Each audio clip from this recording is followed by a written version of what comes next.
Assalamualaikum warahmatullahi wabarakatuh. Waalaikumsalam warahmatullahi wabarakatuh. Yang terhormat Ibu Kepala Sekolah SMP Negeri 5 Mentok, yang terhormat Ibu Wakil Kepala Sekolah SMP Negeri 5 Mentok, yang terhormat Ibu Bapak Guru serta staf tata usaha SMP Negeri 5 Mentok. Terima kasih atas kesempatannya Bapak Ibu berkesempatan untuk hadir pada presentasi saya, yaitu tentang rencana tindak lanjut kolaborasi dan kebugaran dalam kelompok belajar, yang mana hari ini kita berkumpul dalam Kombel Petualang Pengetahuan di SMP Negeri 5 Mentok. Nah, adapun rencana program yang ingin saya sampaikan kepada Kombel kita, yang pertama kita ketahui dulu latar belakangnya tentang kolaborasi dan kebugaran dalam kelompok belajar. Merupakan inisiatif penting yang bertujuan untuk meningkatkan efektivitas pembelajaran sekaligus kesehatan siswa. Dalam era modern, keterampilan kolaboratif menjadi salah satu kompetensi kunci yang sangat dibutuhkan, dan penerapannya di lingkungan sekolah dapat membekali siswa dengan kemampuan bekerja sama yang baik. Di SMP Negeri 5 Mentok, kelompok belajar dirancang untuk mendorong interaksi positif antar siswa, memungkinkan mereka untuk saling bertukar ide, mengatasi tantangan bersama, dan meningkatkan pemahaman materi pelajaran. Selain itu, aspek kebugaran juga diperhatikan dengan mengintegrasikan aktivitas fisik ringan dalam sesi belajar, membantu meningkatkan konsentrasi dan kesehatan fisik siswa. Pendekatan ini tidak hanya menumbuhkan lingkungan belajar yang dinamis dan inklusif, tetapi juga mempersiapkan siswa untuk menjadi individu yang sehat dan mampu bekerja sama dalam berbagai situasi di masa depan. Di latar belakang untuk terjadinya program ini, perencanaan program ini yaitu untuk menumbuhkan fisik yang sehat dan keterampilan kolaborasi antar siswa. Nah, pemanfaatan aset. Sini ada aset manusia yang terdiri dari kepala sekolah, wakil kepala sekolah, guru mata pelajaran, PJOK, BK, peserta didik, dan orang tua. Adapun aset fisik, fasilitas olahraga, lapangan ruang kelas untuk kegiatan bersama, serta media digital untuk membagikan laporan kelompok dan dokumentasi kegiatan belajar. Jadi kita memanfaatkan aset manusia dan memanfaatkan aset fisik yang ada di sekolah kita. Adapun dalam program ini, suara dan kepemilikan peserta didik dalam melakukan gerak kegiatan kebugaran rutin, yaitu aktivitas fisik sederhana yang dilakukan di sekolah, misalnya peregangan atau olahraga ringan. Nah, jadi kegiatannya nanti ada kegiatan peregangan atau kegiatan olahraga ringan, ya, untuk menumbuhkan fisik sehat kepada peserta didik. Observasi terhadap kelompok belajar menunjukkan bahwa beberapa siswa cepat lelah atau kurang semangat dalam mengikuti pelajaran. Ini bisa menjadi indikasi perlunya program kesehatan dan kebugaran, serta aktivitas fisik yang lebih bervariasi untuk membantu menjaga energi dan minat siswa. Jadi kemungkinan ada indikasi siswa yang malas jadi di kelas ataupun di sekolah kita, dan kemungkinan kebugaran fisiknya berkurang. Maka dengan program ini diharapkan siswa lebih bersemangat untuk belajar. Adapun tujuan program menciptakan lingkungan belajar yang dinamis dan holistik, di mana para peserta didik hanya memperoleh pengetahuan akademis, tetapi juga meningkatkan kesehatan fisik dan keterampilan sosial mereka.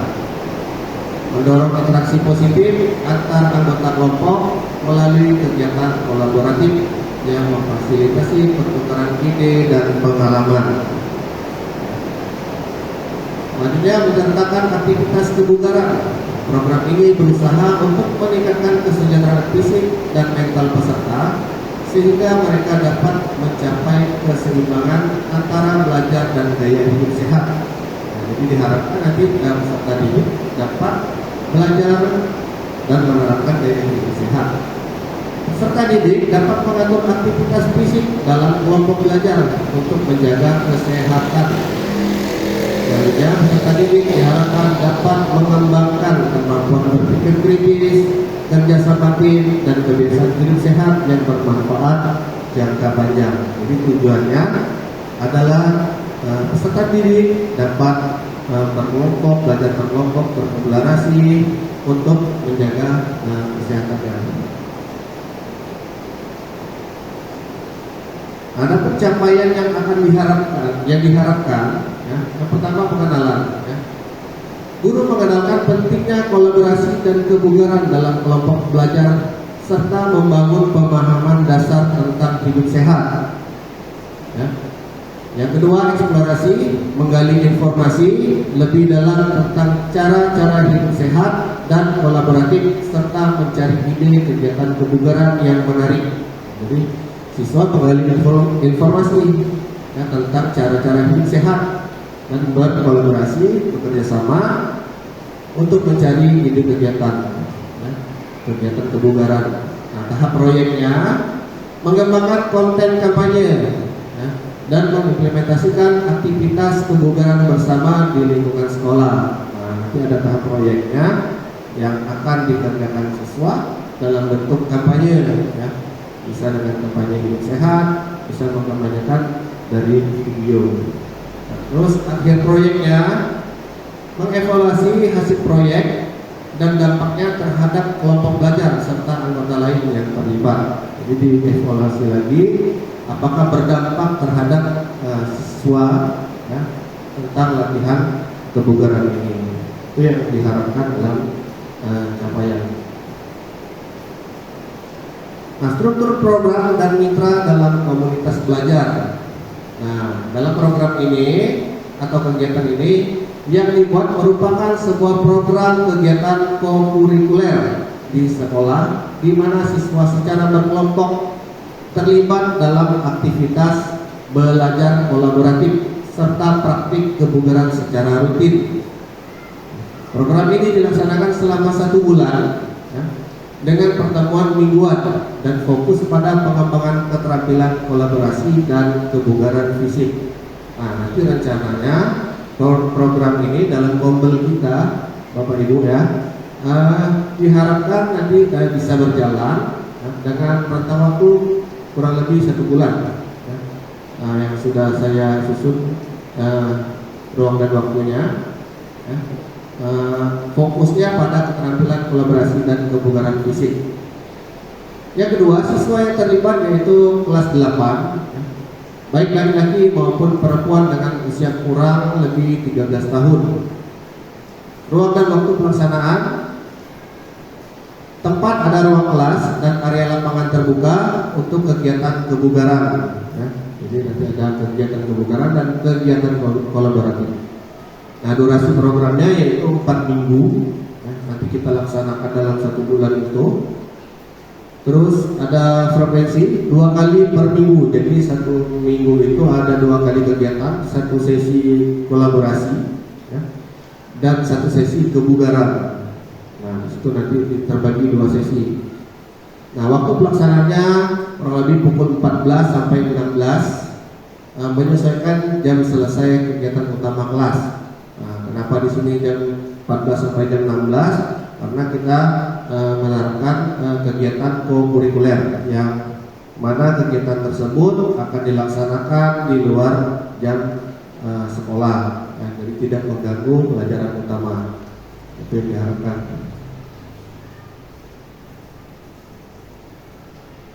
Nah, adapun komunitas belajar kita, nah di sini ada kepala sekolah. Ibu kepala sekolah sebagai penanggung jawab dalam program ini. Terus ada koordinator program, yaitu wakil kepala sekolah dalam bidang kesiswaan ya.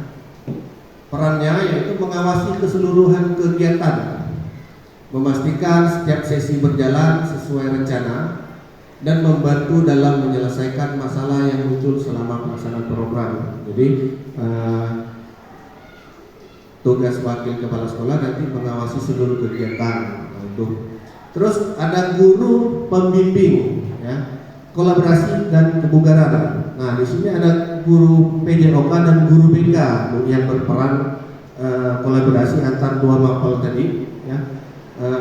Yang pertama, guru penjas itu memimpin sesi kebugarannya, ya, merancang aktivitas fisik yang sesuai dengan tingkat kebugaran siswa, serta memastikan keamanan dan kesehatan peserta selama latihan. Nah, terus tugas guru BK mengarahkan kegiatan kolaborasi untuk meningkatkan keterampilan komunikasi, penyelesaian konflik, dan kerjasama dalam kelompok belajar. Ya, jadi tugas guru BK nanti dalam materi kolaborasi. Ya, terkadang siswa ini tidak semua bisa berkolaborasi. Ada yang mungkin dia malu, mungkin dia tidak pede, ya. Maka dengan adanya guru BK, maka bisa dikonsultasikan dengan guru BK untuk mengelola sosial emosional siswa tersebut. Terus ada anggota yang terlibat dalam komunitas. Di sini ada guru mata pelajaran, termasuk wali kelas, ya, yang mendukung kegiatan program ini. Ada siswa, orang tua dan wali murid, serta komite sekolah, ya, yang akan mendukung dalam kegiatan ini yang diharapkan. Terus kapasitas yang dimiliki, Bapak Ibu, sekolah memiliki kepala sekolah, guru dan tenaga kependidikan yang profesional sesuai dengan kualifikasi akademiknya. Siswa berjumlah 184 orang yang terdiri dari kelas 7, 8, dan 9. Sekolah memiliki lapangan sekolah kapasitas sekitar 200 orang, digunakan untuk aktivitas kebugaran seperti permainan olahraga kelompok, senam, basket, sepak bola, atau voli, dan latihan fisik. Terus sekolah mempunyai peralatan olahraga, baik itu bola sepak, bola basket, bola voli, alat latihan sederhana seperti skipping rope, stopwatch. Peralatan ini tersedia untuk mendukung latihan fisik dan permainan kelompok. Dilanjutkan, sekolah juga mempunyai perpustakaan atau ruang belajar bersama, ya, kapasitas kurang lebih 20-30 orang, tersedia untuk sesi refleksi atau evaluasi per kelompok setelah kegiatan kebugaran dan kolaborasi. Nah, nanti kegiatan evaluasinya akan dilaksanakan di perpustakaan. Baik, kita lanjut Bapak Ibu. Nah, rencana evaluasi. Dalam rencana evaluasi secara menyeluruh dilaksanakan setelah pelaksanaan. Ya. Nah, apakah pelaksanaannya sudah berjalan dengan baik atau harus apa yang harus ditingkatkan, melihat dari umpan balik peserta didik. Terus evaluasi berupa survei dan refleksi, wawancara dan lembar observasi. Terus mendokumentasikan proses kegiatan peserta didik berupa video dan foto. Selanjutnya mencatat hasil pengamatan tentang kebiasaan bekerja sama dalam kelompok. Yang terakhir, mengukur tingkat kebugaran jasmani menggunakan TKJI. Yang mana TKJI ini adalah tes kebugaran jasmani. Dulu sudah pernah kita laksanakan pada sekolah sehat, ya. Untuk TKJI. Nah, adapun tantangan, ya, dalam program ini, ya, yang namanya kita buat program pasti ada tantangannya, baik itu buruk ataupun sebaliknya. Yang pertama, kemungkinan tantangan yang terjadi itu kurang antusiasme peserta didik, ya. Jadi kemungkinan peserta didik itu kurang antusias dalam mengikuti kegiatan ini. Ya. Nah, Beberapa peserta didik mungkin merasa kurang tertarik atau bersemangat untuk berpartisipasi dalam kegiatan kolaborasi dan kebugaran, terutama jika mereka belum terbiasa atau tidak menyukai aktivitas fisik. Jadi setiap siswa itu berbeda-beda Bapak Ibu ya. Ada yang senang olahraga, ada yang senang duduk-duduk aja ya. Tidak semua peserta didik menyukai aktivitas fisik ya. Nah, solusinya apa? Nah, kita buat motivasi melalui pembukaan yang menarik ya, jadi sehingga siswa dapat tertarik pada program ini. Terus pemberian penghargaan dan poin prestasi. Nah, kita beri juga poin penghargaan ya, reward kepada peserta didik tentang prestasi yang telah dilaksanakan. Terus variasi kegiatan ya, jadi kegiatannya harus bervariasi, jadi tidak monoton, jadi sehingga membuat anak antusias dan tertarik dalam kegiatan ini. Terus tantangan selanjutnya kemungkinan yaitu perbedaan tingkat kebugaran fisik peserta didik. Nah, tingkat kebugaran peserta didik ini pasti berbeda, beda ya. Ada yang aktif dan ada yang pasif, ada yang biasa saja. Tidak semua peserta didik itu tingkat kebugarannya beda-beda, ya, tidak semua sama ya. Nah, sehingga berpotensi memunculkan ketimpangan dalam berpartisipasi. Nah, solusinya yang kita lakukan yaitu latihan bertahap, ya. Terus ada modifikasi kegiatan dan bimbingan tambahan. Jadi dalam perbedaan kebugaran fisik peserta didik ini ya, kita lakukan latihan bertahap dari kegiatan yang mudah dulu ya, sedang, lanjut ke lebih atas lagi. Nah, selanjutnya kurangnya keterampilan kolaboratif pada peserta didik. Nah, ini yang tadi sudah saya sampaikan yang pertama. Beberapa peserta didik mungkin kesulitan beradaptasi dalam kerja kelompok ya, terutama mereka yang belum terbiasa dengan kolaborasi sehingga dapat mengganggu dinamika kelompok ya. Jadi di dalam kelompok itu tidak semua siswa itu aktif dalam berkelompok, pasti ada yang diam, ada yang pasif dalam berkelompok. Jadi solusinya apa? Kita berikan latihan kolaborasi bertahap ya, mulai dengan memberikan peran tim ya dalam kelompok sebagai apa, sebagai ketua atau sebagai anggota. Jadi dalam kelompok ini, kolaborasi ini, peserta didik diharapkan dapat berperan dalam kelompoknya masing-masing. Terus ada bimbingan dari guru BK. Nah, yang tadi sudah saya sampaikan di awal Bapak Ibu. Bimbingan guru BK ini sangat penting dalam mengelola sosial emosional siswa ya. Jadi sangat berperan dalam membantu siswa yang kurang percaya diri ya, siswa yang minder, siswa yang tidak berani mengungkapkan pendapat. Nah, disinilah guru BK berperan dalam bimbingan kolaboratif. Nah, itu harapannya saya, guru PDLK dan guru BK dan peserta guru mapel lainnya dapat mendukung kegiatan ini. Nah, timeline-nya ini insya Allah dilaksanakan di semester 2 Bapak Ibu dalam program kita ya, dalam kumpul kita ya, akan dilaksanakan 13 Januari sampai 7 Februari 2025 yang akan dilaksanakan di semester 2 ya. Insya Allah ini akan berjalan lancar ya, kalau tidak ada kendala dalam kumpul kita ya, ketika kegiatan kebugaran dan kolaboratif dapat berjalan.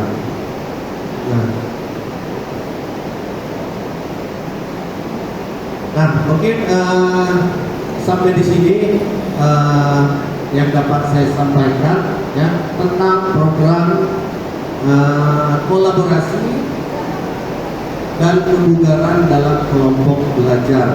Nah, jadi harapan saya terhadap program ini ya, dapat dilaksanakan ya, mungkin dengan bantuan ibu kepala sekolah dan ibu kepala sekolah beserta guru, dan kita bersama-sama meningkatkan ya, kebugaran siswa kita dan meningkatkan keterampilan kolaborasi siswa. Nah, itu harapan saya. Mungkin